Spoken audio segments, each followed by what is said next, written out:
Alright, can I just show you some of my favorite 500 series? API 512C. Can't say enough about the A range. Oh my gosh, there's a reason that Bowie and Eric Clapton and Queen was obsessed with the early A range stuff. Did you know they only made 30 A range consoles? Which is crazy to me because so many iconic records were done on an A range. It's one of those EQs where you just turn it on, turn it up, and it sounds like the best 70s record you've ever heard. The Moog ladder filter, extremely unique. It's one of those pieces of gear that the first few times I used it, I said, what the heck does this thing do? I don't really get it. But the way the envelope reacts with the source signal is incredible. It adds all kinds of subtle harmonics.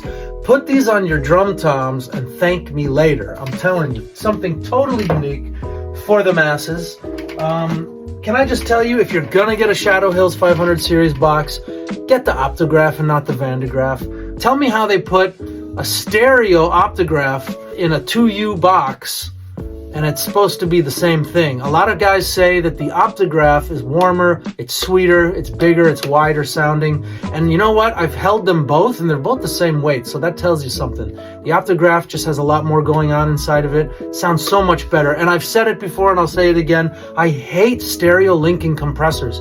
It's 2 channels of audio. They should sound a little bit different. It widens your stereo field. That's a known trick in audio. If you're trying to get the Shadow Hills mastering compressor sound, get a pair of Optographs. I opened it up and it does have 3 different transformers inside, nickel, iron, and steel. So cool. Here's something weird you wouldn't expect from my studio. A pair of SSL 6s. Why would I have these consumer grade channel strips? You know why? Because when I'm tracking a $20,000 Matrix 12, I don't want it to go into a pair of 1073s. You do want to gain stage these synthesizers through preamps before they hit your DAW.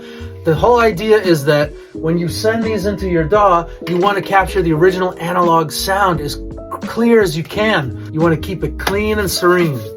I don't know if you can see it, it's still in the box. The TG Opto, another brilliant optical compressor, very cool. Here's something super unique. If you've got $300 or $400 and you're looking for the best EQ you can find, bang, the DIYRE. It has a Rogue 5 discrete op amp in it and a vintage output transformer, and you can solder this yourself for about $300 or $400.